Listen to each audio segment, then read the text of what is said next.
இருந்தவரும் இருக்கிறவரும் வருகிறவருமாகிய சர்வ வல்லமையுள்ள யாவாகிய யாஸ்வமிஷாவுடைய அதிகாரமுள்ள நாமத்தில் யாவுடைய சமூகத்தில் கடந்து வந்திருக்கிற ஒவ்வொரு பிள்ளைகளையும் நான் யாஸ்வமிஷாவுடைய நாமத்தில் உங்களை நான் ஆசீர்வதிக்கிறேன். யாவுடைய கரம் உங்களோடு கூட இருந்து உங்களை அவருடைய சித்தத்தின்படி நடத்துவாராக. அல்லேலூயா.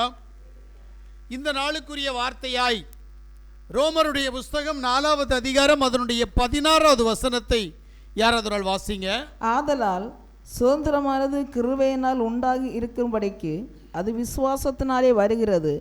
நியாயப்பிரமாணத்தை சார்ந்தவர்களாகிய சந்ததியாருக்கு மாத்திரமல்ல, நாம் எல்லாருக்கும் தகப்பனாகிய ஆபிரகாமுடைய விசுவாசத்தை சார்ந்தவர்களான எல்லா சந்ததியாருக்கும் அந்த வாக்கு தத்துவம் நிச்சயமாயிருக்கும்படிக்கு அப்படி வருகிறது. வேத வசனம் இவண்டமாக சொல்லுகிறது, சுதந்திரமானது ஆபிரகாமுடைய சந்ததிக்கு வர வேண்டும். ஆபிரகாமுடைய விசுவாசத்தினுடைய ஊடாய் கடந்து போகிற ஜனத்திற்கு சுதந்திரமானது கடந்து வர வேண்டும். இந்த சுதந்திரம் எப்படி வரும் என்று சொன்னால், விசுவாசத்தினுடைய ஊடாய். விசுவாசம் கிருபையை உண்டு பண்ணும், கிருபை சுதந்திரத்தை உண்டு பண்ணும் என்று சொல்லி இந்த வசனத்திலே சொல்லுகிறார். இன்றைக்கு ஆபிரகாமுடைய விசுவாசத்தினுடைய ஊடாய் கடந்து போகிற ஆபிரகாமுடைய சந்ததிக்கு யாவாகிய யெகோவா மேசியா சுதந்திரத்தை கொடுக்க அவர் வல்லமையுள்ள தேவனாயிருக்கிறார். உண்மையிலே நாம் ஆபிரகாமுடைய சந்ததியா? நான் இந்த கேள்வியை கேட்டால் அநேகருக்கு கோபங்கள் உண்டாகிறது. ஆபிரகாம் தொழுது கொண்ட தேவனை நீ தொழுது கொள்ளாமல் நீ இன்னொரு தெய்வத்தை நீயாக உருவாக்கி தொழுது கொண்டால் நீ ஆபிரகாமுடைய சந்ததி அல்ல. ஆபிரகாமுடைய விசுவாசத்துக்குள் நீ போகணும். அப்ப ஆபிரகாம் யார்? ஆபிரகாம் எந்த தேவனை தொழுது கொண்டான்? அந்த தேவன் இன்றைக்கு நான் அறியப்பட்டிருக்கிறேனா என்பதை ஒவ்வொருவனும் சரியாக புரிந்து கொண்டு அந்த தெய்வத்தை ஆராதிப்பதற்கு கடந்து போக வேண்டும்.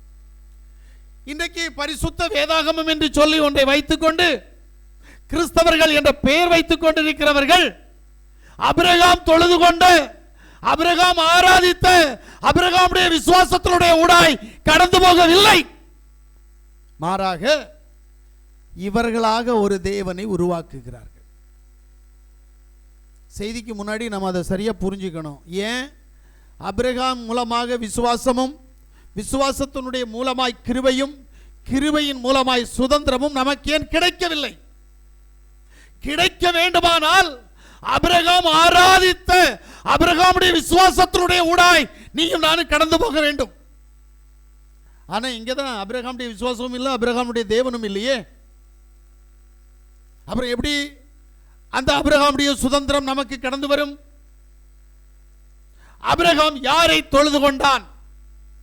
ஆபிரகாம் யாரிடத்தில் விசுவாசம் வைத்தான்? இந்த அறிவு நமக்கு வேணும்.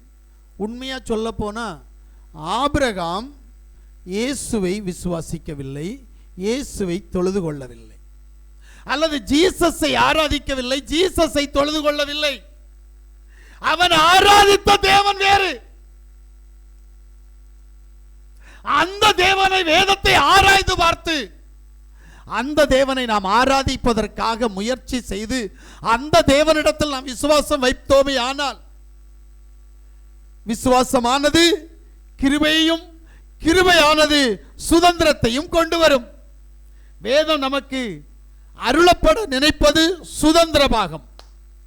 சுதந்திரம் ஒவ்வொரு மனுஷனுக்கும் வேணும். ஆனால் இந்த சுதந்திரம் இன்றைக்கு நம்மிடத்தில் இருக்கிறதா என்று கேட்டால் அது கேள்விக்குறியாக இருக்கிறது. ஏன்? ஆபிரகாமுடைய வழியில் நாம வரல. ஆபிரகாமுடைய வழியில் வராம கிறிஸ்தவர்கள் என்கின்ற ஒரு வட்டத்துக்குள்ளால நின்று மனுஷர்களுடைய உபதேசத்தை கற்பனையாய் போதித்து வீணாய் ஒரு ஆராதனையை செய்கிறோம் அப்படின்னு பைபிள் சொல்லுது.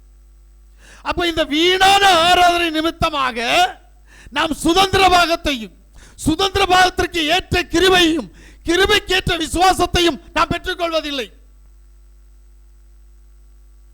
சரி, ஆபிரகாம் ஆராதித்த தேவன் யாசுவா இந்த பூமியில நின்று சொல்றாரு, அபிரகாம் என் நாளை காண ஆசையா இருந்தான், கண்டான், கண்டு களி கூர்ந்தான். இது இயேசு அல்ல, ஜீசஸ் இல்லை, இது யாசுவா. இந்த யாசுவாவுடைய வார்த்தையின்படி அபிரகாம் இவரை கண்டான். அபிரகாமிலும் பெரியவர் இவர். ஏன் நாம் இன்றைக்கு யாசுவா மேசியாவை ஆராதிப்பதில்லை? எனக்கு ஒரு கேள்வி. பழைய ஏற்பாட்டில் எங்கு பார்த்தாலும் கிறிஸ்து என்றோ அல்லது இயேசு என்றோ ஜீசஸ் என்றோ இல்லை. ஆனால் பழைய ஏற்பாட்டில் தீர்க்க தரிசனமாக உரைக்கப்பட்ட வார்த்தை மேசியா என்று சொல்லப்பட்டிருக்கிறது. மேசியா வருவார், மேசியா சங்கரிக்கப்படுவார் என்று தானியேலுடைய புத்தகம் 9வது அதிகாரத்தில் திட்டமும் தெளிவாக சொல்லப்பட்டிருக்கிறது. ஆனால் அதை ஏன் இன்றைய கிறிஸ்தவர்கள் மறுதலிக்கிறார்கள்? எனக்கு புரியவில்லை. உடனே என்ன சொல்றாங்க தெரியுமா? மேசியா என்பதற்கு கிறிஸ்து என்று அர்த்தமாம். அநியாயத்தை எங்க போய் சொல்றது? ஏயா ஒரிஜினலை விட்டுட்டு அர்த்தத்தை கண்டுபிடிக்கிற? அந்த அர்த்தம் கிரியை செய்யாது. ஒரு குழந்தைக்கு பேர் வைக்க வேண்டுமானால் தாய் தகப்பன் பேர் வைக்க வேண்டும். இந்த ஸ்தானத்தை இந்த பூமியில் உள்ள நாசியில் சுவாசம் உள்ள ஒரு மனுஷனுக்கு கூட எம்பெருமான் கொடுக்காமல் பரலோகத்திலிருந்து தேவ தூதலால் இந்த பூமிக்கு கொண்டு வரப்பட்ட பெயர் யாசுவா. அந்த பேருக்கு ஏன் அர்த்தத்தை கண்டுபிடிக்கிறீர்கள்? அந்த பெயர் சுவா என்றால் ரட்சகர், சுவா என்றால் ரட்சிப்பு ஆனபடியினால் நாங்கள் ரட்சிப்புக்கேற்ற அந்த அர்த்தம் கொண்ட பெயரை நாங்கள் தேடுகிறோம் என்று சொல்லி மேசியா என்றால் ரட்சகர், இயேசு என்றால் ரட்சகர் ஆனபடியினால் நாங்கள் ரட்சிப்புக்குள்ளாக கடந்து போகிறோம். யாசுவா இந்த பூமியில நின்று சொல்றார். போறதுக்கு முன்னாடி கடைசியாக சொன்ன வார்த்தை லூக்கா 24:47 சொல்லும்போது சொல்றார், அன்றியும் மனம் திரும்புதலும் பாவ மன்னிப்பும் எருசலேம் தொடங்கி சகல தேசத்தாருக்கும் அந்த ஒரே நாமம் சொல்லப்பட வேண்டும். ஆனால் நாம் இன்றைக்கு அந்த ஒரே நாமத்தை விட்டுவிட்டு அர்த்தத்தை கண்டுபிடித்து மொழிக்கு மொழி பெயர் மாற்றம் செய்து வாழ்ந்து கொண்டிருக்கிறோமே. இந்த நாமத்தில் பாவ மன்னிப்பு உண்டாகுமா, மனம் திரும்புதல் உண்டாகுமா, ரட்சிப்பு உண்டாகுமா, அவருடைய ராஜ்யத்தில் நாம் கடந்து போவோமா என்று கேட்டால் இல்லை, அது கேள்விக்குறி, பதில் இல்லை. அப்ப சுதந்திர பாகத்தை அடைய அபிரகாமுடைய தேவனை நாம் நீங்கள் ஆராதிக்க வேண்டும். வேதத்தை திறந்து வாசித்து அதை தியானித்து பார்க்கிற போதுதான் அபிரகாம் தொழுது கொண்ட இறைவனுடைய பெயர் என்னவென்று அறிய முடியும். அதுக்கு யாசுவா சொல்றார், இந்த வேதத்தையும் சாட்சி ஆகமங்களையும் கவனித்து பாருங்கள். அப்ப இதுவரைக்கும் நாட்டில் நடக்கிற அனுபவங்களுடைய ஊடாய் நீ கடந்து போகணும். உன்னுடைய ஆதி பிதாக்கள் ஆபிரகாம், ஈசாக், யாக்கோபு, அந்த வரிசையில் வந்துட்டு இந்த வரிசையில் மத்தேயு,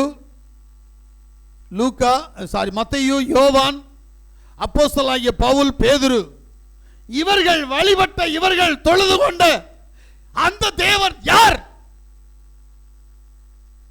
சுமார் தமிழ்நாட்டில் வேதாகமத்தை அச்சடிக்கப்பட்டு 320 வருடங்கள் தான் ஆகிறது. இந்த 320 வருடங்களுக்கு முன்னாக எபிரேயத்தில் அவருடைய பெயர் என்ன என்று ஏன் அறிய முடியவில்லை நம்மால்? அந்த பெயரை, உண்மையான பெயரை நாம் தேடாமல்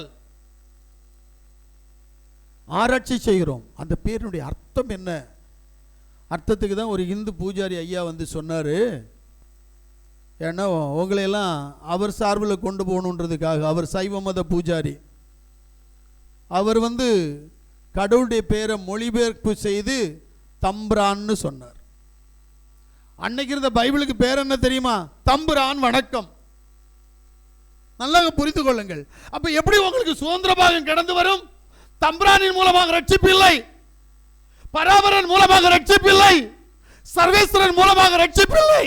ஏன் இன்று இருக்கிற இயேசுவின் மூலமாக கூட ரட்சிப்பு இல்லை. வானத்தில் இருந்து மேகங்களுடைய ஊடாய் கடந்து வந்த காபிரியல் தூதன் சொன்ன பெயர் யாசுவா மேசியா என்ற பெயரில் தான் ரட்சிப்பு. அந்த ரட்சிப்புக்கு ஏற்ற விசுவாசம் உன்னிடத்தில் கடந்து வந்தால் கிருபை உன்னிடத்தில் பெருகும். அந்த கிருபை உன்னிடத்தில் பெருக பெருக உனக்கு சுதந்திரம் கடந்து வரும். ஆனால் நாம் இதை கண்டுகொள்வதில்லை. சரி, சுதந்திரம் சொல்றாரு, அது என்ன அப்படின்னு நீங்க உள்ள போனீங்கன்னா எண்ணாகமத்தினுடைய புஸ்தகம் அதனுடைய 36வது அதிகாரம் அதனுடைய 9வது வசனத்துக்குள்ளால வாங்க.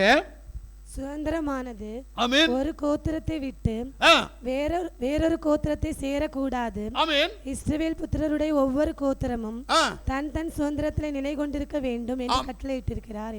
ஆமென். நல்லா புரிஞ்சுடுங்க. சுதந்திர பாகம்னா என்ன அப்படின்னு தெரியணும்னா வேதம் உங்களுக்கு சொல்லுது, இஸ்ரவேலருக்கு கோத்திரங்கள் கொடுக்கப்பட்டது. நீங்க எல்லாம் சொல்லுவீங்க, இப்ப எத்தனை கோத்திரம்னு கேட்டா 12 கோத்திரம்னுவீங்க. ஆனா உண்மை இல்லை. எனக்கு தெரிஞ்சு 13 இல்லது 14 கோத்திரம். ஐயோ, இந்த பாஸ்டர் போய் சொல்றாரு அப்படின்னு நினைப்பீங்க. ஏன்னா யோசேப்பு என்கின்ற கோத்திரத்தை 2ஆக பிரிக்கிறது. எப்படி? மனோசே கோத்திரம், அப்புறம் எப்ராயிம் கோத்திரம் 2ஆ பிரியும். அப்ப எத்தனை கோத்திரம்?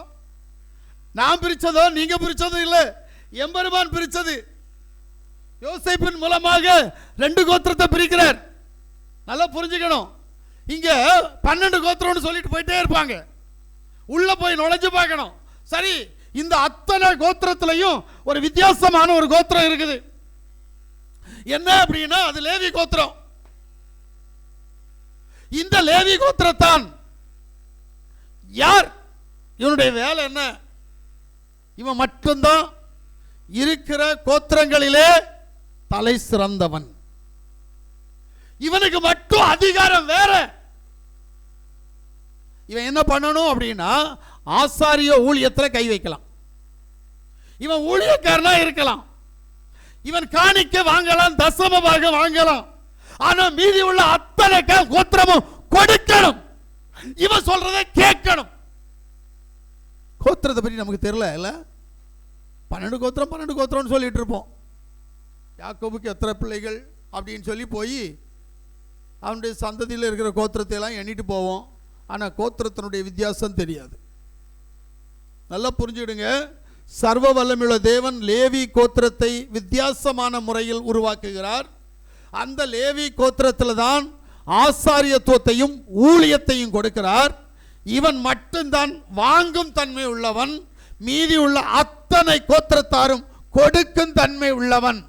இவன் வாங்கினால் கொடுத்தவனை ஆசீர்வதிப்பான். அந்த ஆசீர்வாதம் யாவுடைய ஆசீர்வாதமாக மாறும். இதுதான் வேதம். இப்போ இந்த வேத புஸ்தகத்தின்படி இந்த கோத்திர வழி வந்தவர்கள் தான் இஸ்ரவேலர். இந்த இஸ்ரவேலருக்கு ஒரு அதிகாரத்தை கொடுத்திருக்கிறார் தெரியுமா உங்களுக்கு? சகரியாவுடைய புஸ்தகம் 12வது அதிகாரம் 6வது வசனம். அந்நாளிலே யூதாவின் தலைவரை விறகுகளுக்குள்ள எரிகிற அக்கினி அடுப்புக்கும் அக்கினிக்கும் வைக்கோல் கட்டுகளுக்குள்ளே எரிகிற தீவட்டிக்கும் ஒப்பாக்குவேன். அவர்கள் வலதுபுறமும் இடதுபுறமாக புறப்பட்டு சுற்றிலும் இருக்கிற எல்லா ஜனங்களையும் பட்சிப்பார்கள். நல்ல கேளுங்க. இந்த இஸ்ரவேலன் யாவாகிய யாசுவா மேசியாவுடைய வழி வந்த கோத்திரமாக இருக்கிறபடியினால் இவனை சுற்றி இருக்கிற அத்தனை பேரையும் இவன் பட்சிப்பான். அவர்களுக்கு நிம்மதி இருக்காது. ஆனா இவனுக்கோ இவன் எல்லையை பெருக்குவதற்காக யாவாகிய தேவன் இவனோடு கூட இருப்பார். இப்போ ஆதியாகமத்தினுடைய புஸ்தகம் 47:11 வாசிங்க. எகிப்து தேசத்திலே நல்ல நாடாகிய நல்ல கேளுங்க, தாய் தகப்பனுக்கு ஒரு நாட்டில் கொண்டு போய் அவர்களுக்கு சுதந்திரம் கொடுத்து அவர்களை கொடியேற்றினார். அப்ப சுதந்திரம் என்றால் என்ன? தடை இல்லாத, போராட்டம் இல்லாத விடுதலையான ஒரு வாழ்வு. அல்லேலூயா. இதை யோசேப்பு தன்னுடைய தாய் தகப்பனுக்கு கொடுத்து குடியமர்த்துகிறான். இன்றைக்கு நம்முடைய வாழ்க்கையில் இந்த சுதந்திரம் இருக்கிறதா? இதான் என்னுடைய கேள்வி. நாம இத்தனை வருஷம் பைபிளை தூக்குறேன், நான் இஸ்லாம் மதத்திலிருந்து வந்தேன், நான் இந்து மதத்திலிருந்து வந்தேன், நான் ஆர்சியிலிருந்து வந்தேன், நான் சிஎஸ்ஐலேருந்து வந்தேன், எங்க அம்மா அப்பா என் தாத்தா பாட்டி பூர்வத்திலேயே வேதத்தை எடுத்து வச்சுட்டு இருந்தவங்க, நான் அந்த வழியில வந்திருக்கிறேன் சொல்றேன்ல, சொல்லு. எதுக்கு வந்த? கேள்வி என்ன தெரியுமா? நீ வந்ததே வேஸ்ட். ஏன்? சுதந்திரம் இல்லை, விடுதலை இல்லை, ரட்சிப்பு இல்லை, பாதுகாப்பு இல்லை, வழி நடத்துதல் இல்லை, சமாதானம் இல்லை, சந்தோஷம் இல்லை. ஆனால் ஒரு பைபிள் இருக்குது, பைபிளில் ஒரு கடவுள் இருக்கிறான்னு சொல்லிட்டு அதை நம்புற, என்ன பலன்? ஆமென். அப்ப தேவன் உன்னை அழைச்சிருக்கிறாரா? அழைத்தால் ஏன் உனக்கு அவர் கொடுக்கிற சுதந்திர பாகத்தை, அந்த சுதந்திரத்தை உனக்கு கிடைக்கல? ஏங்க, யோசேப்பு தன்னிடத்தில் வந்தவர்கள், பஞ்சத்து நிமித்தமாக தன்னிடத்தில் உதவி கேட்டு வந்தவர்கள் தன் சகோதரர்கள் என்று அறிந்த உடனேயே தன் தாய் தகப்பனை கொண்டு வருவதற்கான முயற்சியில் ஈடுபட்டார். தன் தாய் தகப்பன் வந்த உடனேயே விடுதலையான ஒரு தேசத்தில், விடுதலையான ஒரு இடத்துல சுதந்திரமாக அவர்கள் வாழ வேண்டும் என்பதற்காக ஒரு நாட்டில் கொண்டு போய் வைக்கிறான். ஒன்று தெரியுமா உங்களுக்கு? என்னதான் அவங்களுக்கு சுதந்திர பாகம் கிடைச்சாலும் அவங்க மனவாட்டி இல்லை. ஆனா இன்றைக்கு இருக்கிற நீங்க தான் மனவாட்டி. உங்களுக்காகத்தான் இதுக்கு முன்னாடி மரித்தவர்கள் அத்தனை பேர் காத்துட்டு இருக்கிறாங்க. ஆனா உனக்கே அது இல்லையே. எது? வாசிங்க, எபிரேயருடைய புஸ்தகம் 11வது அதிகாரம் அந்த கடைசி 2 வசனத்தையும். இவர்கள் எல்லாரும் விசுவாசத்தினாலே நற்சாட்சி பெற்றும் வாக்குத்தத்தம் பண்ணப்பட்டதை அடையாமற் போனார்கள். அவர்கள் நம்மை அல்லாமல் பூரணராகாதபடிக்கு விசேஷித்த நன்மையானதொன்று தேவன் நமக்கென்று முன்னதாக நியமித்திருந்தார். அப்ப நன்மையானது ஒன்று என்னதான் விசுவாசித்திருந்தாலும், என்னதான் அவரை கண்டாலும், என்னதான் அவரோடு கூட இருந்தாலும் அவர்களுக்கு இல்லை. ஆனா உனக்கு அந்த நல்ல பங்கை வச்சிருக்கிறார். ஆனா நீ சுதந்திரித்துக் கொள்வியா? ஒருவேளை நீயும் மரித்தால் அவர்களோடு கூட நீயும் கடந்து போவாய். இந்த அறிவு நமக்கு வேணும். இந்த வசனத்தை கையில் பிடிச்சிருக்கிற நமக்கு மரணம் என்னைக்கு வருதோ அன்னைக்கு மனவாட்டி ஸ்தானத்தை நம்ம இழந்துட்டோம். நாம் மனவாட்டி ஸ்தானத்தை இழந்து விட்டால் பழைய ஏற்பாட்டின் பரிசுத்தவான்கள் அல்லது புதிய ஏற்பாட்டின் பரிசுத்தவான்கள் காத்திருக்கிறது போல நீயும் நானும் போய் காத்துதான் இருக்கணும். மனவாட்டி ஸ்தானம் கிடைக்காது. யாருக்கு காத்திருக்கணும்? தேவனுக்கா? இல்ல, இந்த பூமியில வாழ்கிற யாவாகிய யாஸ்வமேசியாவுடைய ஜனம் எடுத்துக்கொள்ளப்படும் வரைக்கும், எடுத்துக்கொள்ளப்பட்டு மத்தியாகாயத்தில் கடந்து போய் அவருடைய மனவாட்டி என்கின்ற ஸ்தானத்தை அடைகிற வரைக்கும் நீயும் நானும் காத்திருக்கணும். ஆனா காத்திருந்தா அந்த மனவாட்டி ஸ்தானத்தை காத்திருந்தவர்களுக்கு முதல்ல கொடுக்க மாட்டார். நமக்கு இது புரியல. உண்மை. அது ஒரு பெரிய சிக்கலை கொண்டு வச்சிருக்கிறாரு.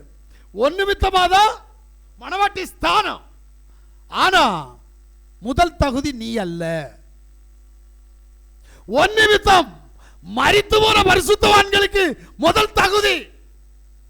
அவர்கள் எடுத்துக்கொள்ளப்படுவார்கள். அவர்கள் எடுத்துக்கொள்ளப்பட்ட பின்புதான் இந்த பூமியில் இருக்கிற நீயும் நானும் மனவாட்டின்னா போக முடியும்.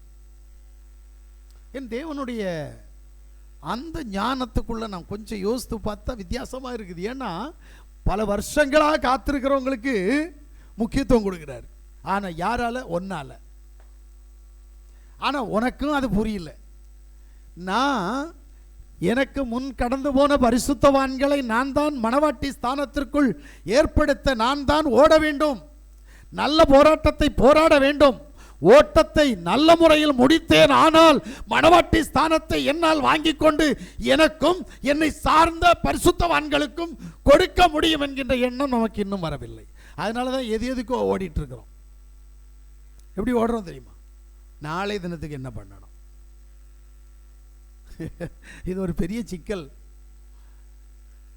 நாளைய தினம் எனக்கு எப்படிப்பட்டதாக இருக்கும், என் வாழ்க்கை எப்படிப்பட்டதாக இருக்கும், என் சந்ததி எப்படிப்பட்டதாக இருக்கும், இதையெல்லாம் யோசிச்சு விசுவாசத்தை விட்டு வழி விலகி போய்கிட்டு இருக்கும். அல்லேலூயா. அப்போ முதல்ல யோசேப்புடைய தகப்பனுக்கு யோசேப்பு கொடுத்த அந்த அனந்த பாக்கியம், அந்த சுதந்திர பாகம், யோசேப்பினுடைய தகப்பனுக்கு யோசேப் கொடுத்தது போல நீயும் நானும் பெற்றுக்கொள்வதற்கு நமக்கு ஏது இருக்கிறதா? சுதந்திர பாகம். தேவனால் ஒரு விடுதலை பெற்ற தேசம். என் வீட்டுக்குள்ளால சுதந்திர பாகம் இருக்கணும். என் வீட்டுக்குள்ளால நாங்கள் 2 பேர் இருந்தாலும் 4 பேர் இருந்தாலும் சரி, 10 பேர் இருந்தாலும் சரி, எங்களுக்குள்ளால ஒரு ஐக்கியம், ஒரு சந்தோஷம், ஒரு சமாதானம் இருக்கணும். நான் தனியாக இருந்தால் என் இருதயத்தில் சமாதானம் சந்தோஷம் இருக்கணும். இருக்கா? இருந்து பாரு, அப்போதானே தெரியும். தனியாக இருந்து பாரு, பேசுறதுக்கு ஆள் இல்லை, குழம்பி செத்துருவான். என்னெல்லாமோ இருதயத்துக்குள்ள வந்துடும், இவன் எங்கெல்லாமோ போயிடுவான். ஆனா இருந்த இடத்துல தான் இருப்பான். இருந்துகிட்டே நாடு சுத்துவான் தெரியுமா? இருந்துகிட்டே வீடு சுத்துவான் தெரியுமா? வீடு இல்லை, வீடு. நீங்க உடனே நினைச்சீங்க, ஓ பாஸ்டர் வீடு தான் சொல்றாரோ. வீடு இல்லை, இது வீடு. வீடு நல்லா புரிஞ்சுக்கிடுங்க. இருந்துகிட்டே சுத்துறது நம்ம வேலை. தயவு செய்து சொல்றேன், நீங்க யாவாகிய யாஷுவா மேசியாவுக்குள் எந்த அளவு அவருக்குள் ஐக்கியமா இருக்கிறீங்களோ அந்த அளவுக்கு அவர் உங்களோடு கூட இருந்து காரிய சித்தி உண்டு பண்ணுவார். அல்லேலூயா. இப்ப வாசிங்க சங்கீதங்களுடைய புஸ்தகம் 37வது சங்கீதம் 18வது வசனத்தை வாசிங்க. உத்தமர்களின் நாட்களை யார் அறிந்திருக்கிறார்? ஆமென். அவர்கள் சுதந்திரம் என்றென்றைக்கும் இருக்கும். நல்ல கேளுங்க, உத்தமர்களுடைய சுதந்திரம் என்றென்றைக்கும் இருக்கும். கேரண்டி. அப்ப நீங்களும் நானும் உத்தமனா? அந்த ஸ்தானத்துக்கு போகணுமா வேண்டாமா? விசுவாசின்ற ஸ்தானம்லாம் ஒன்றும் எடுபடாதுங்க. நானும் விசுவாசி, நீயும் விசுவாசி, எல்லாரும் விசுவாசி தான். சினிமா பார்க்குறவனும் விசுவாசி தான், தெரியுமா உங்களுக்கு? சினிமா நடிகர்களுக்கு விசுவாசி. எனக்கு அது ஆச்சரியமாக இருக்கும். குடிக்கிறதுக்கே பால் இல்லாமல் இருக்கும். அவன் விசுவாசி, அவனுடைய கட் அவுட்ருக்கு பால் ஊற்றுவான். தெரியும்னு நினைக்கிறேன். அவன் விசுவாசி. அப்போ விசுவாசின்ற போர்வையில் இங்கே வந்து நின்னா ஒன்றும் தேவன் ஒன்றும் கண்டுக்க மாட்டார். அவரை போல நீ மாறணும். அவருடைய சுதந்திரம் உன்னிடத்தில் இருக்கணும். அதை வச்சு தான் நீ அவருடைய பிள்ளையா இல்லையன்றும். சரி, உள்ள போனோம்னா தெரியும். இந்த சுதந்திர பாகத்தை என்னன்னு தெரியணும்னா அந்த விடுதலை என்ன அப்படின்றது பலன் உண்டு. இப்போ நம்ம விடுவிக்கப்படுறோம், பாவத்திலிருந்து, பாரம்பரியத்திலிருந்து, பிசாசுனுடைய போராட்டத்திலிருந்து விடுவிக்கப்படுறோம். விடுவிக்கப்படுறவனுக்கு என்ன கொடுக்கப்படுற? சும்மா சுதந்திர பாகம் வேணும்னு நிற்காதீங்க, பலன் வேணும். அந்த சுதந்திர பாகத்தை மத்தேயு சுவிசேஷம் 19வது அதிகாரம் அதனுடைய 29வது வசனத்தை வாசிக்கிற போது, என் நாமத்தின் நிமித்தம் வீட்டையாவது சகோதரையாவது சகோதரிகளையாவது தகப்பனையாவது தாயையாவது மனைவியையாவது பிள்ளைகளையாவது நிலங்களையாவது விட்டவன் எவனோ அவன் நூறத்தனையாய் அடைந்து நித்திய ஜீவனை சுதந்திரித்துக் கொள்வான். எப்படி?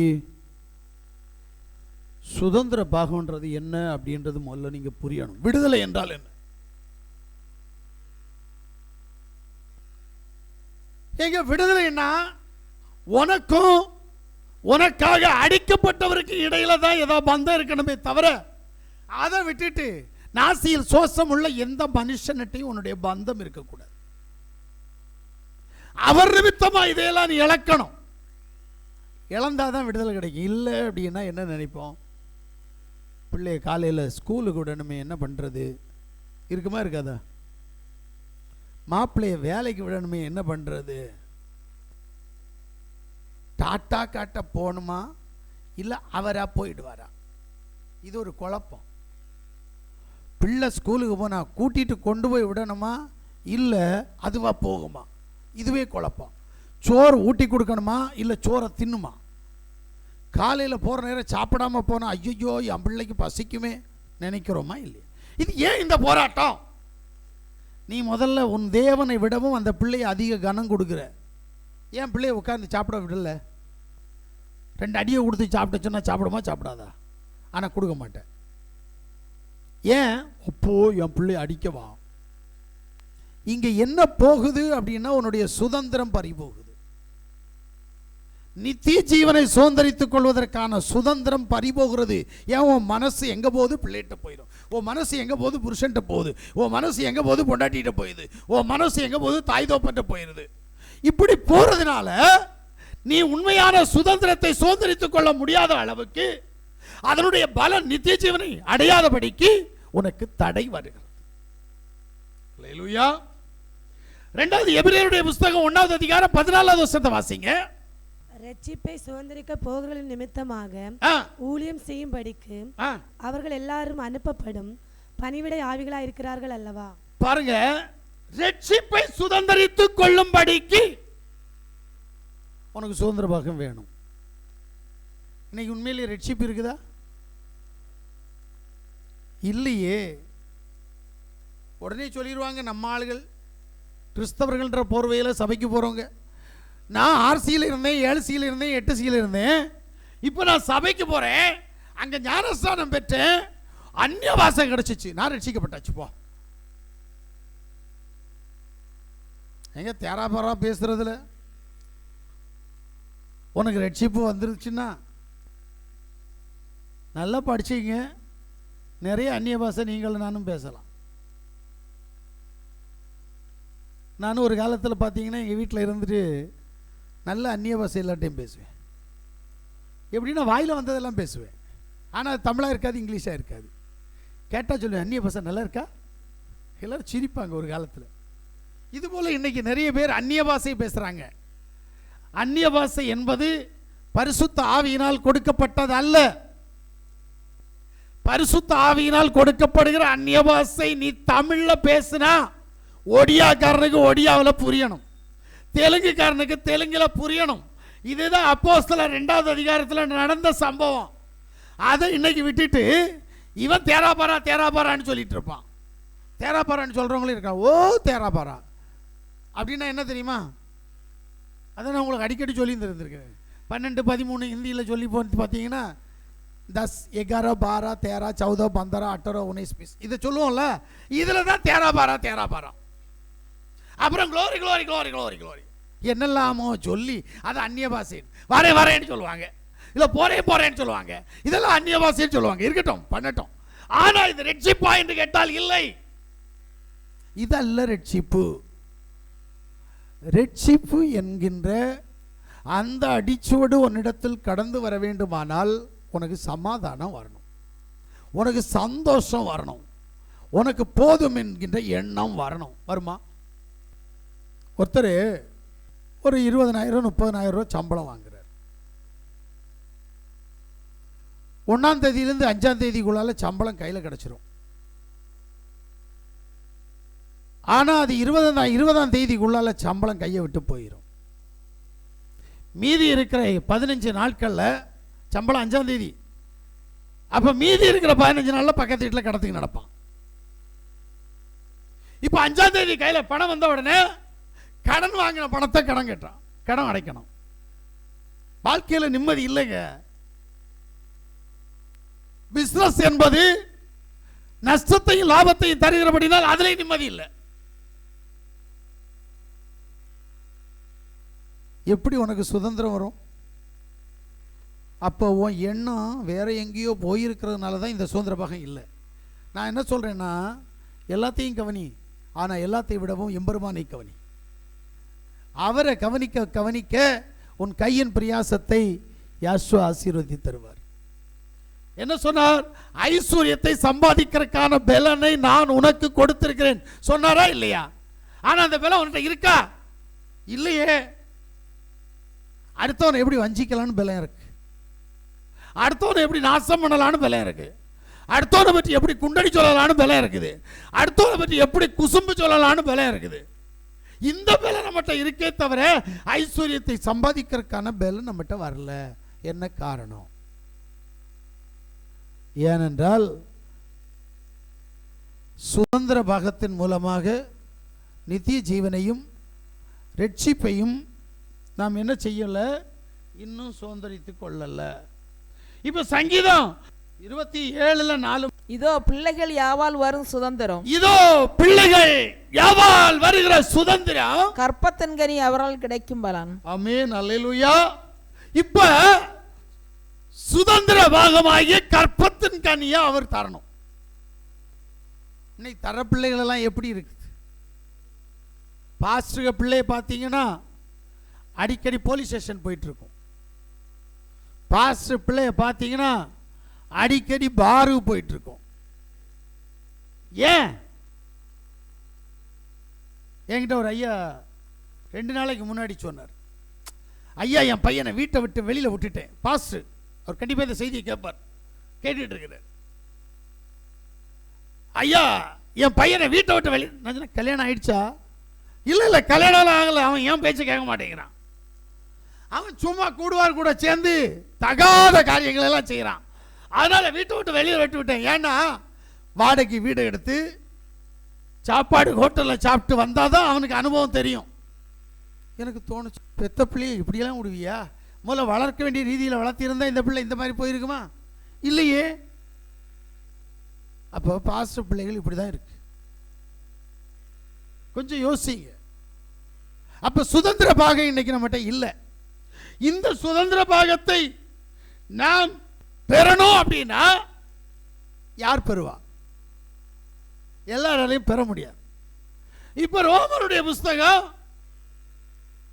8வது அதிகாரம் 17வது வசனத்தை வாசிங்க. சுதந்திர பாகம் யாருக்கு? அவருடைய பிள்ளைக்கு, வேற எவனுக்கு இல்லை. யாருடைய பிள்ளைக்கு? இயேசுவின் பிள்ளைக்கா? இல்ல ஜீசஸுடைய பிள்ளையா? இல்ல யாசுவாவுடைய பிள்ளையா? எங்க அப்பா பேரு பிரான்சிஸ். நான் சொல்றேன், எங்க அப்பா பேரை நான் பிரான்சிஸ் ஏத்துக்க மாட்டேன். பிரான்சிஸுக்கு என்ன அர்த்தம், பிரான்சிஸ் என்ற பேருடைய அர்த்தம் என்ன என்று நான் யோசித்து அது டிக்ஷனரியை புரட்டி ஒரு அர்த்தத்தை கண்டுபிடிச்சு மாரியப்பன் இருக்கு உதாரணத்துக்கு. இப்ப நான் சொல்றேன் எங்க அப்பா பிரான்சிஸ் இல்ல மாரியப்பன் அப்படின்னா என்னன்னு தெரியுமா? முதல்ல என் தாய் சரியில்லாதவள், இதான் அர்த்தம்.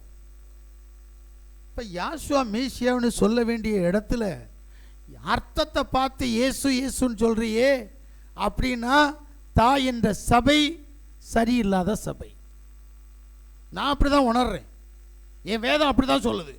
தாய் சபை வேசி சபை, அவருடைய பிள்ளைகளும் வேசி பிள்ளைகளே. அப்படிதான் பைபிள் சொல்லுது. என் பெத்தவனுடைய பேரை ஒழுங்கா சொல்ல தெரியல, அதுக்கு அர்த்தம் கண்டுபிடிக்க போற. அர்த்தம் கண்டுபிடிச்சா நீ அவனுக்கு பிள்ளையாக முடியாது. மாரியப்பனுக்கும் கோபாலனுக்கும் தான் பிள்ளையாக முடியுமே தவிர பிரான்சிஸுக்கு பிள்ளையாக முடியாது. உன்னை பெற்றெடுத்த பிள்ளை யார்? தகப்பன் யார்? நீ யாருக்கு பிள்ளை? அறிகிற அறிவு ரொம்ப முக்கியம். நீ என்ன பேர் வேணாலும் வச்சுக்கோ. அதான் நான் அடிக்கடி சொல்லுவேன்ல, என் பேரு கெஜெட்டில் என் பேர் கலிஸ்துராஜ், ஞானஸ்நானத்தில் என் பேர் கிறிஸ்துராஜ். ஆனால் என்னுடைய தாய் தகப்பன், என்னுடைய ஜனத்தார், என்னுடைய இனபன ஜந்துக்கள் எல்லாருமே என்னை அழைக்கிறது முராய்சன். எனக்கு ரொம்ப வேண்டியவங்க, என்னிடத்தில் ரொம்ப நெருக்கமாக இருக்கிறவங்க என்னை உரிமையாக கூப்பிடுகிறது பிரேரா. பிரேரா என்ற ஒரு புனிதர், முராய்சன் என்ற புனிதர், கிறிஸ்துராஜ் என்கின்ற அவர்களுடைய தேவனுடைய பேரு எல்லாம் எனக்கு தந்து வச்சிருக்கிறாங்க. ஆனா நான் வங்கியில் போய் சைன் பண்ணி காசு போடணும், காசு எடுக்கணும்னா என்னுடைய ஒரிஜினல் பேர் எழுதணும், கலிஸ்துராஜ்னு எழுதணும். 1000 பேர் வேணாலும் இருக்கலாம் பட்ட பெயர். எம்பெருமானுக்கு நிறைய பேர் இருக்குது. அதிசயமானவர், ஆலோசனை கர்த்தர், வல்லமையுள்ள தேவன், நித்திய பிதா, சமாதான பிரபு, நிறைய இருக்குது. ஆனா அதிகாரமுள்ள நாமம் எது? முழங்கால் யாவும் முடங்கும்படியாய் கொடுக்கப்பட்ட நாமம் எது? வானத்தின் மேலும் வானத்தின் கீழும் பூமியின் கீழும் எல்லா முழங்கால்களும் முடங்கும்படியாய் கொடுக்கப்பட்ட நாமம் யாசுவா மேசியா என்ற நாமம். அந்த நாமத்தை உதறி தள்ளிவிட்டு ஜீசஸ் இயேசு என்று நாம் ஆராதிப்போமே ஆனால், அதை அப்பா என்று சொல்வோமே ஆனால், சபை ஸ்தானம் விட்டு மாறி இன்னொரு புருஷனுக்கு அது மனைவி ஆகிவிட்டது. அல்லேலூயா. அப்ப நாம பிள்ளை, யாருக்கு பிள்ளை என்கிறது தெரியாம போயிடுச்சு. அதான் நான் முதல்ல சொன்னேன்ல, 320 வருஷங்களா தமிழ் பைபிள் வச்சிருக்கிற நாம முதல் பைபிள்ல சபையின் கணவருக்கு தம்புரான்னு பேர் வச்சாங்க, அப்புறம் பராபரன், அப்புறம் சர்வேஸ்வரன், இன்னைக்கு இயேசு. ஏன் இந்த பேர் மாற்றம்? இன்னும் உண்மையான பேருக்குள்ள வரல.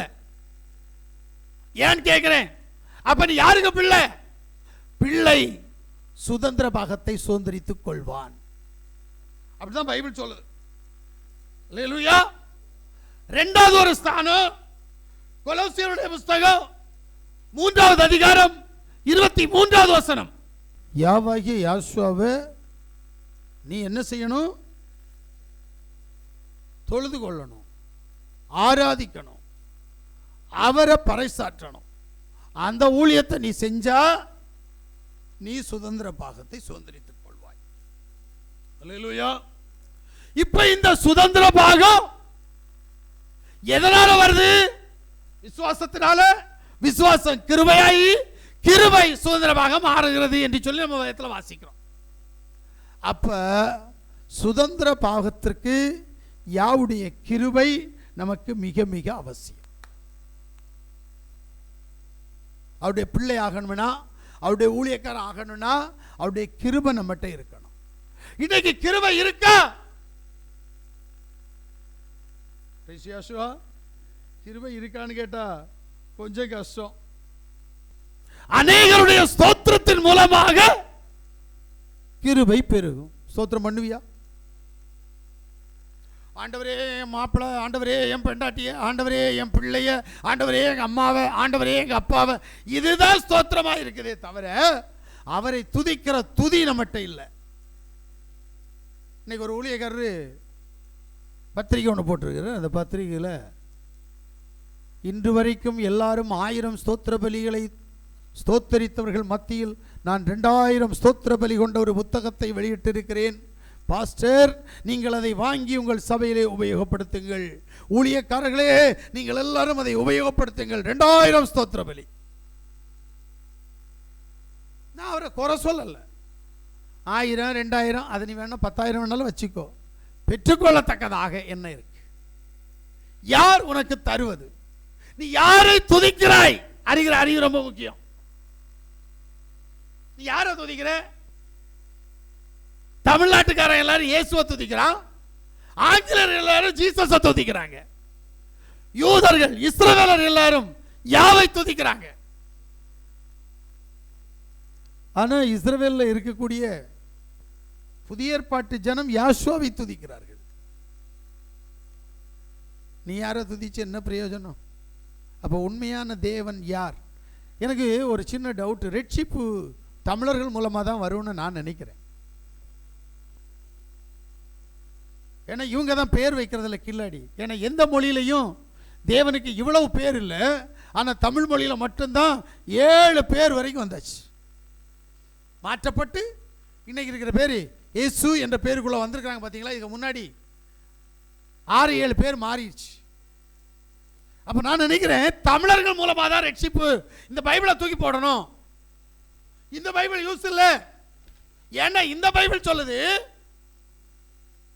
யூதர்கள் மூலமாக தான் ரட்சிப்பு. நீங்கள் அறியாததை அறியாததை தொழுது கொள்ளுகிறீர்கள். நீங்கள் அறியாததை தொழுது கொள்ளுகிறீர்கள். நாங்கள் அறிந்திருக்கிறதை தொழுது கொள்ளுகிறோம். நாங்கள் அறிந்திருக்கிறதை தொழுது கொள்ளுகிறோம்.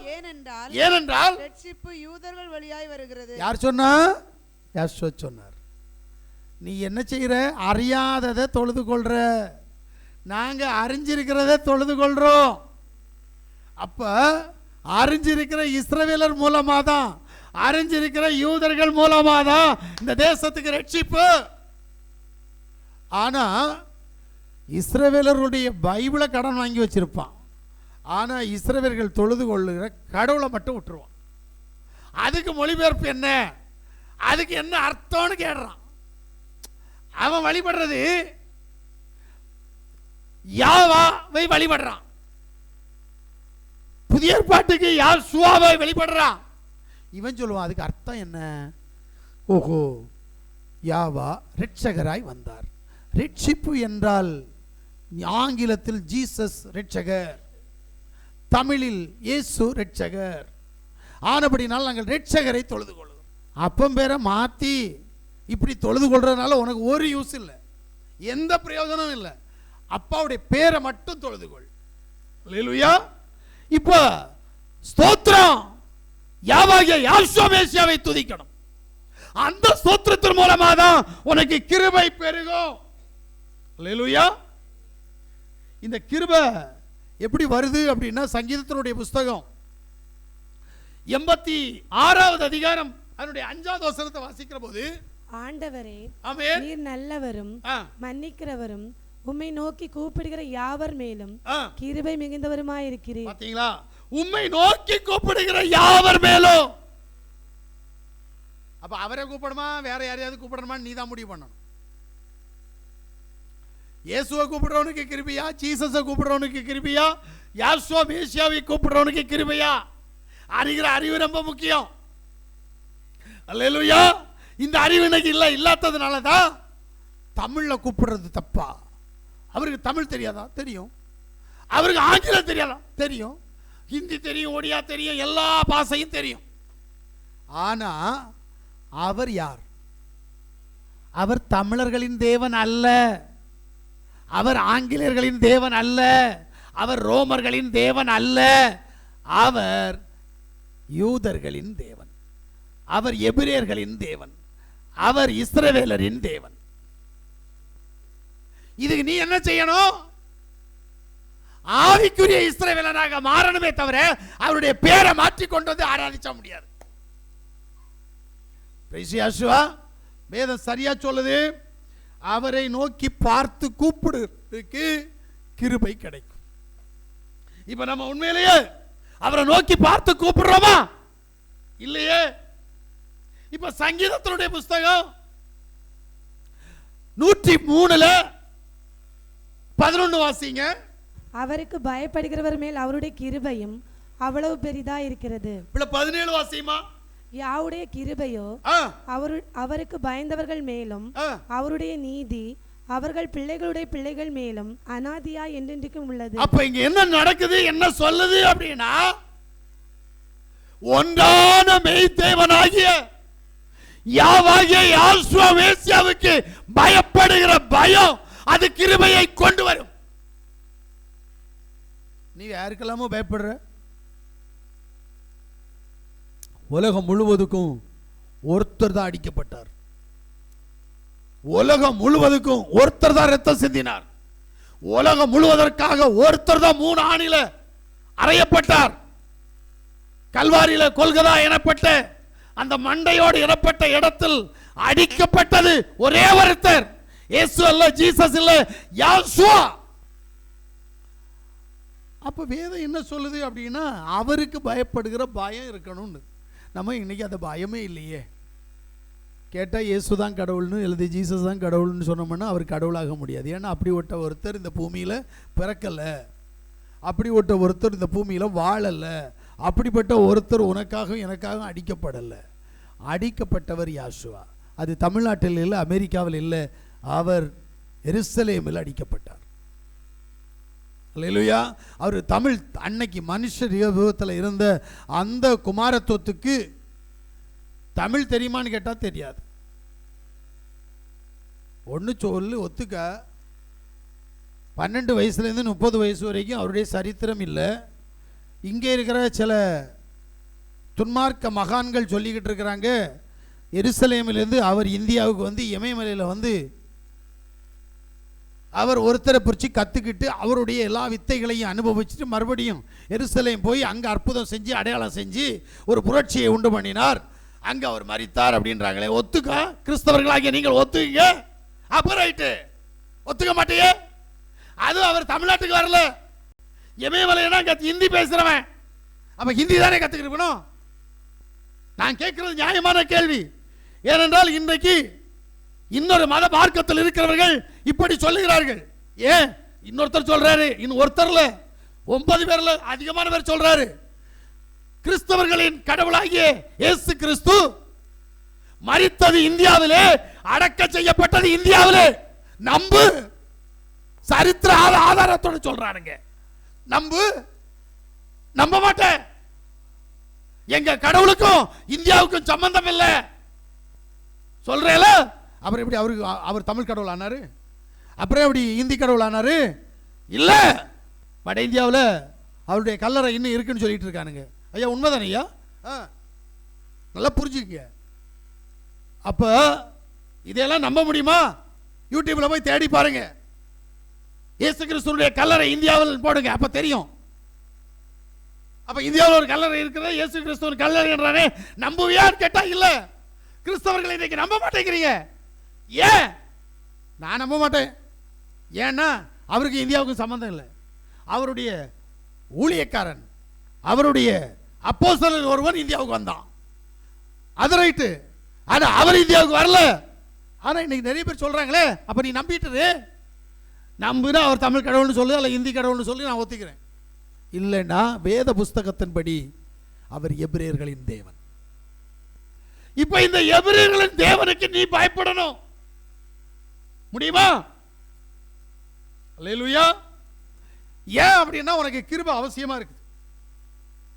இந்த கிருபை கண்டிப்பா நம்ம எல்லாருக்கும் வேணும், அப்பதான் நமக்கு சுதந்திர பாகம் கிடைக்கும். அப்ப இந்த கிருபையை பெற்றுக்கொள்வதற்கு எபேசியருடைய புஸ்தகம் அதனுடைய 2வது அதிகாரம் 5-8 வாசிங்க. அக்கிரமங்கள் மரித்தவர்களாய் இருந்த நம்மை மெசியாவுடனே கூட உயிர்ப்பித்தார், கிருபையினால் ரட்சிக்கப்பட்டீர்கள். ஆமென். இப்ப இந்த கிருபையினால நமக்கு என்ன உண்டாகிறது அப்படின்னா ரட்சிப்பு உண்டாகுது. அப்ப இந்த கிருபை அவசியமா இல்லையா? நல்லா புரிஞ்சுங்க. கிருபைன்றதை சாதாரணமா விட்டுட்டு கடந்து போக முடியாது. சுதந்திர பாகமாகிய ரட்சிப்பை நமக்கு கொண்டு வரக்கூடியதே இந்த கிருபை தான். அப்ப ஸ்தோத்திரம் பண்ணணுமா வேண்டாமா? அவருக்கு பயப்படுற பயம் வேணுமா வேண்டாமா? துதிக்கணுமா வேண்டாமா? துதிக்க சொன்னா நம்ம ஆளுகள் என்ன செய்வாங்க தெரியுமா? போய் மூலையில் உட்கார்ந்து ஜெபம் பண்ணுவாங்க. ஐயா ஸ்தோத்திரம் பண்ணி அவரை துதின்னு சொல்லியிருக்கு, இவன் போய் ஜெபம் பண்ணிட்டு இருப்பான். ஜெபம் என்ன? பரமண்டலங்களில் இருக்கிற எங்கள் பிதாவே, உம்முடைய நாமம் பரிசுத்தப்படுவதாக, உம்முடைய ராஜ்யம் வருவதாக, உம்முடைய சித்தம் பரலோகத்தில் செய்யப்படுவது போல இந்த பூமியிலும் செய்யப்படுவதாக. அப்படிதானே? அடுத்து எங்களுக்கு அனுதின உணவை எங்களுக்கு தாரும், நாங்கள் ஒருத்தனை மன்னிப்பது போல பிறரை எங்களுக்கு மன்னிக்க. என்ன நான் ஜெபம் பண்ணையே சொல்லலையே. ஜெபம் இங்க அவசியம் இல்லை, துதி அவசியம். ஜெபம் வேறு, துதி வேறு. புகழ்ச்சிக்கு மயங்காத ஒருவரும் கிடையாது என் பெருமானோட சேர்த்து. என் பெருமானை எவ்வளவு தூரம் நீங்க துதிக்கிறீங்களோ அவ்வளவு தூரம் உங்கள்கிட்ட அவர் பாசம் காட்டிட்டு இருப்பார். ஆனா நம்ம துதிக்க மாட்டோம். துதிங்க. துதியின் மூலமாக கிருபை பெறுகிறது. கிருபையின் மூலமாக வேதம் சொல்லுகிறது ரட்சிப்பை உனக்கு தருகிறது. அல்லேலூயா. அப்போஸ்தலருடைய புஸ்தகம் 18வது அதிகாரம் 28வது வசனத்தை வாசிங்க. அவன் அங்கே வந்த பின்பு வெளியரங்கமாக யூதர்களுடனே பலமாய் தர்க்கம் பண்ணி யாசுவாவை மெசியா என்று வேத வாக்கியங்களை கொண்டு சிருஷ்டாங்கப்படுத்தினபடியால் கிருபையினாலே விசுவாசமானவர்களுக்கு மிகவும் உதவியா இருந்தார். இப்ப கிருபை எதை கொண்டு வருது? விசுவாசத்தை கொண்டு வருது. துதி என்னெல்லாம் கொண்டு வருதுன்னு பாத்தீங்களா? துதியின் மூலமா கிருபை, கிருபை வந்து என்ன செய்து முதல்ல ரட்சிப்பை கொண்டு வருது, ரெண்டாவது பார்த்தீங்கன்னா விசுவாசத்தை கொண்டு வருது. சொல்லுவாங்க விசுவாசம் கடவுள் தான் தரணும். உண்மைதான், நான் இல்லைன்னு சொல்ல வரல. ஒரு நாள் விசுவாசிக்க முடியாது, ஓ விசுவாசம் விழுந்துரும்.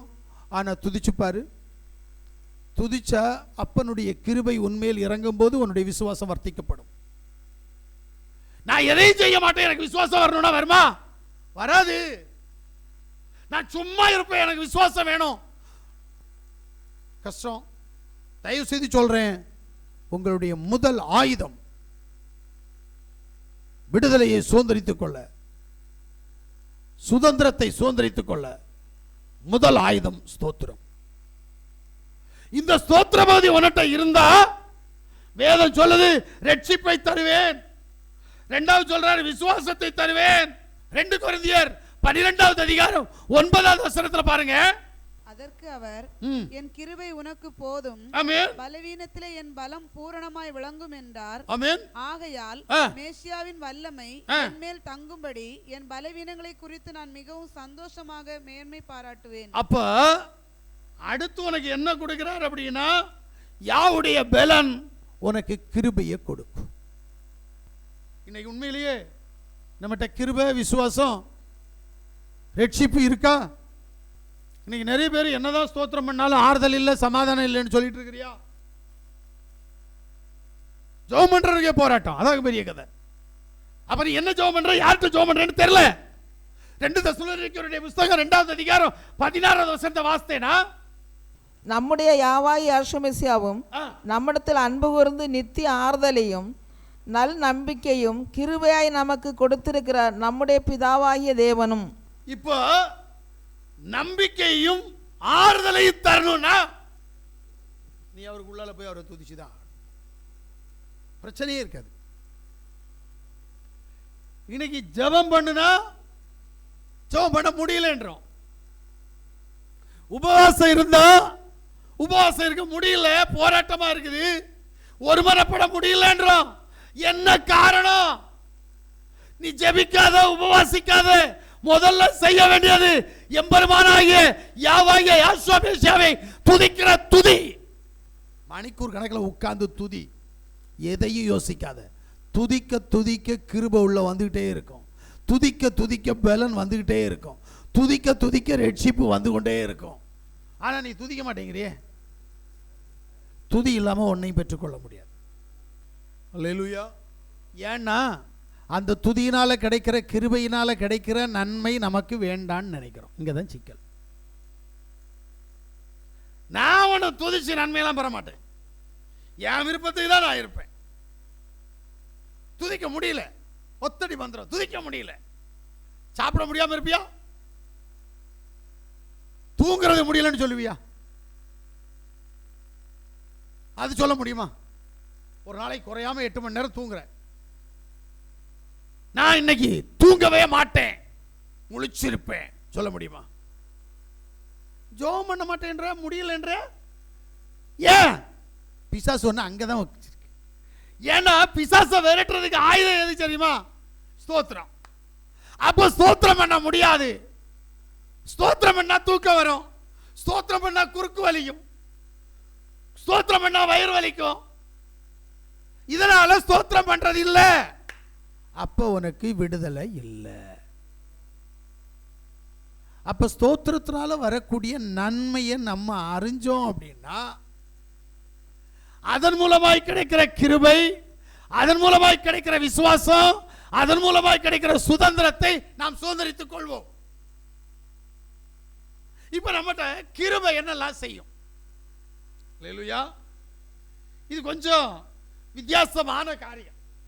கலாத்தியருடைய புத்தகம் 1வது அதிகாரம் 6வது வசனத்தை நீங்க வாசித்தீங்கன்னா, உங்களை மேசியாவின் கிருபையினாலே அழைத்தவரை நீங்கள் இவ்வளவு சீக்கிரமாய் விட்டு வேறொரு சுவிசேஷத்திற்கு திரும்புகிறதை பற்றி நான் ஆச்சரியப்படுகிறேன். ஏமா நீங்க இப்படி எல்லாம் சொன்னீங்கன்னா நாங்க எங்கம்மா போவோம்? நாங்க இன்னொரு சுவிசேஷத்துக்கு போகலையே. ஸ்தோத்திரம் பண்றது நாங்க ஜெபம் பண்ண போறோம், இது தானே செய்யறோம். இதுக்கு வேற நீங்க இன்னொரு சுவிசேஷம் சொல்றீங்க. தேவனை தேட சொன்னா நாங்க தேவனுடைய அர்த்தமுள்ள பேரை தேடிட்டு இருப்போம். இதை தனியா செய்யறோம். இது இன்னொரு சுவிசேஷமா? எஸ், ஆமென். அப்ப என்ன வேதம் சரியா சொல்லுது? அழைத்தவரை. பிள்ளை வசந்தம் மறுபடி வாசி. உங்களை மேசியாவின் கிருபையினாலே அழைத்தவரை. இப்ப நல்ல போது எனக்கு கிருபையினுடைய பலன் அவருடைய சமூகத்தில் உங்களை அழைக்குது. ஸ்தோத்திரம் அவருடைய பக்கத்தில் உங்களை கொண்டு போகுது. துதி உங்களை அவருடைய பக்கத்தில் கொண்டு போகுது. இடையில தடையா வர சத்ருவா இருந்தாலும் சரி, தடையா வர மாம்சத்துடைய இச்சையா இருந்தாலும் சரி, தடையா வருகிற பாவமா இருந்தாலும் சரி, உதறி தள்ளி விட்டு நீ அவருடைய சமூகத்தில் போறதுக்கு அழைக்கப்பட்டிருக்கிற. புரியுதா? இந்த கிருபையினுடைய பலன் என்னன்னு நமக்கு இன்னைக்கு தெரியல. அப்ப நீங்க துதிக்கிற துதியினுடைய பலன் கிருபை, கிருபையினுடைய பலன் அவருடைய சமூகத்தில் கிட்டி சேர்க்கப்படுவது. அல்லேலூயா. எபேசியருடைய புத்தகம் 2வது அதிகாரம் 5வது வசனத்தை வாசிக்கிற போது, அக்கிரமங்களில் மரித்தவர்களாய் இருந்த நம்மை மேசியாவினை கூட உயிர்ப்பித்தார். கிருபையினாலே ரட்சிக்கப்பட்டீர்கள். பாத்தீங்களா? உயிர்ப்பிக்கிறதும் ரட்சிக்கிறதும் கிருபையே. அப்ப பாவத்தின் சம்பளம் ஆகிய மரணத்திற்குள் நீ கடந்து போக மாட்டாய். வேதம் சொல்லுது பாவத்தின் சம்பளம் மரணம். இங்க உன்னை உயிர்ப்பிக்கிறாராம், உனக்கு ரட்சிப்பை தராராம். அப்புறம் எப்படி நீ பாவத்தின் சம்பளத்துக்குள்ள போக மாட்ட? இந்த கிருபைக்கு அவ்வளவு வல்லமை இருக்கு. நாம கிருபையை என்ன செய்யறதுன்னா விட்டுடுறோம், நிஸ்சாரமா விட்டுடுறோம். மரணம் இல்லாதபடி ரட்சிப்பின் அனுபவத்திற்குள் கடந்து போக கிருபையே மூல காரணம். அல்லேலூயா. இப்ப 1 பேதுருடைய புத்தகம் 3வது அதிகாரம் 7வது வசனத்தை வாசித்தீங்கன்னா, அந்தபடி புருஷர்களே மனைவியின் மேல் பலவீன பாண்டமாய் இருக்கிறபடியினால் உங்கள் ஜபங்களுக்கு தடை வராதபடிக்கு நீங்கள் விவேகத்தோடு அவருடனே வாழ்ந்து உங்களுடனே கூட அவர்களும் நித்திய ஜீவனாகிய கிருபையை சுதந்திரித்துக் கொள்ளுகிறபடியினால் அவர்களுக்கு செய்ய வேண்டிய கனத்தை செய்யுங்கள். முடிச்சிடுறேன். என்ன அப்படின்னா, கிருபை தான் நித்திய ஜீவனையே கொண்டு வரும். கிருபை இல்லை அப்படின்னா நித்திய ஜீவனே கிடைக்காது. புரியுதா? அப்ப சுதந்திர பாகத்தை நீ பெற்றுக் கொள்வதற்கு ஏதுவாய் இருக்கிற ஸ்தோத்திரம், ஸ்தோத்திரத்தின் மூலமாய் கிருபை, கிருபையில் விசுவாசம், விசுவாசத்தின் மூலமாய் சுதந்திரம். இவ்வளத்தையும் பெற்றுக்கொள்வதற்கு நீ தயாரானா முதல் ஸ்தானம் நீ சாகந்தர வாயில் இருந்தாலும் சரி ஸ்தோத்திரம் பண்ணு. ஆமென். நீ போராட்டத்தில் இருந்தாலும் ஸ்தோத்திரம் பண்ணு, பாவ கட்டில் இருந்தாலும் ஸ்தோத்திரம் பண்ணு, பாரம்பரியத்தில் இருந்தாலும் ஸ்தோத்திரம் பண்ணு. உன்னை விடுதலையாக்கும். ஆனா நீ என்ன செய்வ தெரியுமா? ஸ்தோத்திரத்தை விட்டுட்டு தூங்குறதுக்கு டைம் பார்க்குற, ஸ்தோத்திரத்தை விட்டுட்டு சாப்பிட்றதுக்கு டைம் எடுக்கிற, ஸ்தோத்திரத்தை விட்டுட்டு பிள்ளை குட்டியை என்ன செய்யறது பராமரிக்கிறது டைம் பார்க்குற, ஸ்தோத்திரத்தை விட்டுட்டு இளைப்பாறுதலுக்கு நேரம் பார்க்குற. அப்போ உனக்கு இது கிடைக்காது. ஆனபடியினால் யாவுடைய சமூகத்தில் காத்திருந்து அவருடைய சத்தத்தை கேட்டுக்கொண்டிருக்கிற யாவுடைய பிள்ளைகளாகிய நீங்கள் அடிஸ்தான உபதேசம் ஆகிய அஸ்திவாரம் என்று நான் இன்றைக்கு உங்களுக்கு சொல்லுறது ஸ்தோத்திர பகுதி. எந்த அளவுக்கு நீ துதிப்பாயோ, எந்த அளவுக்கு ஸ்தோத்திரம் பண்ணுவாயோ, அந்த அளவுக்கு ஒரு சுதந்திரம் கிடைக்கும். சுதந்திரத்தை பெற்றுக்கொள்ள நாம் எல்லாரும் முழங்கால்களை முடக்கும்.